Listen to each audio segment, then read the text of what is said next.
Don't let the fear of long-term care cost keep you from enjoying your retirement. Man, this is a pet peeve of mine. A lady had emailed me an article that she had written for some blog about retirement planning, and she's a nomad. She travels all around the world. Her and her hubby, and and the comments on her article just sniped at her. Not over the top, but there were some. First of all, she made a quote mistake, and everyone's like, how dare you make this mistake? And she actually didn't make the mistake, is the other way people interpreted what she said. And so, she needed to clarify to make these people happy, so she did, and people were like, crazy, man. And but then some of these people that are putting their comments about this incessant fear of long-term care cost. And I had wrote a comment, and I'm not familiar with this blog, so I'm not sure if they posted or not. I'm not going to check. Maybe I will if I think about it, but I'm not going to tell you who this lady is or anything. It's insane, man. I'm sitting there thinking, this one guy says, my parents spent almost seven figures in long-term care. And another guy says, that's why even $750,000 isn't enough to retire because all the costs of long-term care. He's like, I don't feel comfortable. I can't remember exactly what he said, but taking more than the 3% distribution rate because of long-term care threat. I'm like, and all these, it's weird, man. It's weird. So my comment was basically this. It's like, look, dudes, look, I used to be in this industry. I used to try to sell long-term care insurance because it's a pretty good commission. This is back in the early aughts, when Genworth was out there saying, we've never raised premiums ever in our 35 years of existence. Yeah, now look at what Genworth, it's no more. Was it Penn Central? Oh, Penn Mutual, I can't remember what it's called. They guaranteed no premium increases, and now there's no such thing as Penn Mutual, whatever it's called. And it's insane. Anyway, the point being was, I used to sell seminars saying, look, Fidelity says the healthcare costs would be, back then it was like $215,000 a year, and you need a lump sum to cover that, and then that doesn't include long-term care. And so when you factor in long-term care, and the only way to protect yourself, my friends, is to pay for insurance. So you pay a little bit on the front end, you pay pennies on the front end to provide you dollars of coverage, and that's the easy way for an insurance guy to sell it. 25 cents a day is all it costs. Less than the price of a cup of coffee a day, and you have. I never sold any. I sold a couple.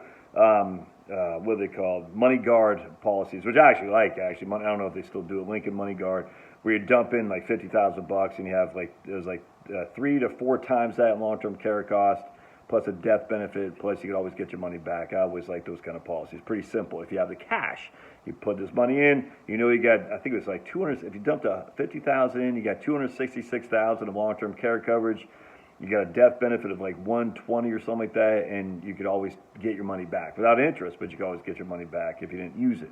I always thought that was a pretty good policy, but I think they still offer things like that. But let's look at the actual evidence of long-term care. All right. So we take 100 retirees. And basically, of 100 retirees, 50 will have no long-term care at all. None whatsoever. All right. So of the remaining 50, about 20, of the remaining 50, so that would be, of the remaining 50, 20 of those will have costs, I think, exceeding $100,000. Maybe it's 150 today. All right. So of the initial 100, only 20% are going to have costs exceeding 100 to 150. Out of pocket costs, I'm saying. That's all that matters, out of pocket. All right, so the other 30 are going to have costs less than $100,000. All right. So what the long-term care and the financial media does, they try to scare you, is they say, look, 65% or something like that of all people need some kind of long-term care. All right. And some kind of long-term care is your wife, freaking helps you get up and go to the toilet or something like that. You see what I'm saying? So let's say 65% of people need some kind of long-term care. Or long-term care could even be you just go to a hospital for 2 days because of something. You see what I'm saying? I mean, it's so broad-based, so encompassing what it defines long-term care. Now, for long-term care coverage, it's generally speaking about 90 to 100 days in some kind of facility for a coverage to settle in for activities of daily living. You can't do 2 of the 6 activities of daily living, i.e. you can't transfer, you can't put your clothes on, you can't shower. There's a couple of 6 ADL. So if you can't do 2 of those, that's where long-term care comes in. All right. So sometimes you can't do 2 of those things, activities of daily living, and your wife will help you, or your in-home health care will help you, or you'll need to go to assisted living or skilled care. Again, 50% of the people, roughly, about 47%, don't have any of that at all, 100%. The other people, again, only about 20% of the entire population of retirees spends any kind of significant amount of money. But here's where they screw you, dude, when they scare you. They'll say, oh, but my parents almost spent 7 figures. Yes, they are the outliers. There are people who spend a significant amount of money. You know why? Because they have the money to do it, first off. And so what happens is, you'll hear the average cost of a nursing home care for a private room is $90,000 a year or something like that. That is skewed towards the outlier. This is the thing that drives me crazy about using averages as opposed to median.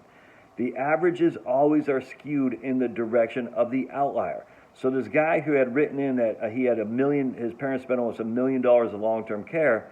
Yes, but if me spends $100,000 in long-term care, they spend $1 million. What's our average? Our average is $500,000. I didn't come anywhere near $500,000. That quintuples my actual cost. But the average always gets skewed towards the outlier. I hope me and Bill Gates got $100 billion of Jeffrey Epstein's money. I got none. So our average is $50 billion of income, of net worth. All right, but the average is, for me, it doesn't mean anything. It's skewed towards the outlier. The outliers always skew the averages. I cannot stress this enough. So you're sitting there thinking, okay, so if the median out-of-pocket cost, we'll just say, is $100,000, and you have a couple of people that pay $1 million, well, A, they pay $1 million because they have the resources to do. B, the vast majority of people are not going to spend $1 million. They're just not. So to sit there and say, I need to have coverage that could cover me in case I spend $1 million, that's absurd. Now we look at, on top of that, this is what I wrote in my comment section, you look at continuing care retirement communities, CCRCs. All right, so CCRCs, a lot of them actually, and I like CCRCs.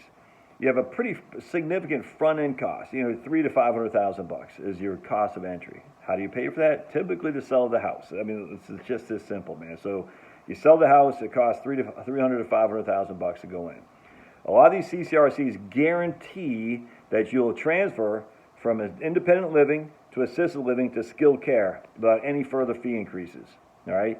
So you pay the $300,000 to $500,000 initial fee to get in. Is usually about $5,000 a month on top of that for your day-to-day fee. That includes your food, includes your electricity, that includes the roof, that includes the cost of living, all that stuff. All right. Well, those $300,000 to $500,000 is eaten by selling your home. Well, inherently, you can't live in an assisted living facility and your home at the same time. It's physically impossible. So you sell your home and go to CCRC. Most people have income who, because CCRCs are more higher end people. It's not it's not going to be a guy with $20,000 in the bank, but it'll be an upper middle class. Most middle income people will have $5,000 to $6,000 a month in income in retirement. It's just 2 Social Security. Some have a pension, some have retirement accounts to draw on. So you sell your house, you go to CCRC, and you're guaranteed most of them, to have increases in your fees if you do need skilled care. They're guaranteed. All right. So if there are so many people that need $1 million of coverage because of skilled care is dementia and Alzheimer's, things of that nature, your brain stuff. How can CCRCs still exist? If all these people needed $1 million in long-term care cost, how come there can still be CCRCs and they're opening up all the time? You should see here in Georgia, they're everywhere, dude. How can it be true? Because they're on the hook for all their clients in these CCRCs who start with independent care, move to assisted living, and go to skilled care. So if you take 100 residents of a CCRC, and 100 residents now have skilled care, then the CCRC would cease to exist. It cannot afford that if they all cost $1 million, because the CCRC isn't getting $1 million; they're getting $300,000 to $500,000 on the front end. So how could that possibly happen? Oh, well, the facts are the CCRCs are living proof that the vast majority of people don't spend $1 million in long-term care. Just come on, man. Think about this.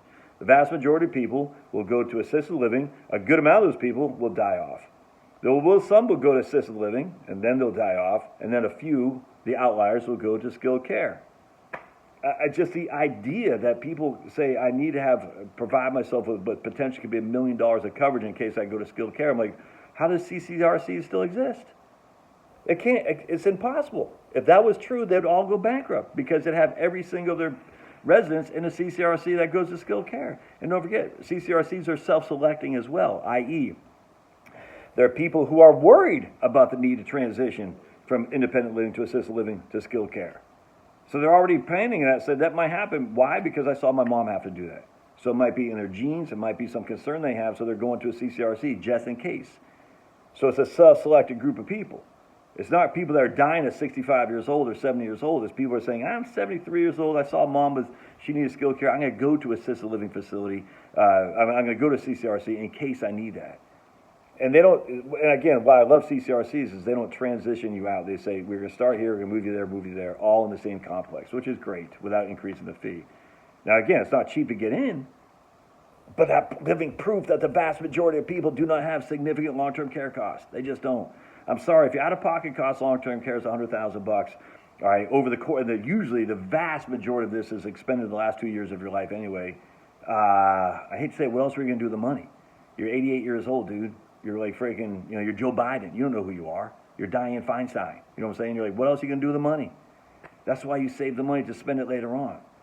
It's crazy. I just sit there, I'm thinking, so you got $750,000 in your retirement account. So that can't be enough to retire because you're afraid to take more than 3% a year because you have this significant concern about long-term care. Yeah, I've heard about people spending $1 million on long-term care. They spend $1 million on long-term care. A, they can afford it, and B, because they're the outliers. It's crazy to me, man. It's nuts. No, you got to do what you got to do. I'm not telling you don't do this. I'm just telling you at the end of the day, let's just look at some common sense and look at these assisted living facilities. Look at these CCRCs. They're increasing by leaps and bounds. They're not doing it because they're going bankrupt. I'll tell you that right now. Anyway, you cannot let these fear concerns dissuade you from just riding off the sunset with your wife and enjoying the last few years you got left, hanging out with your grandkids.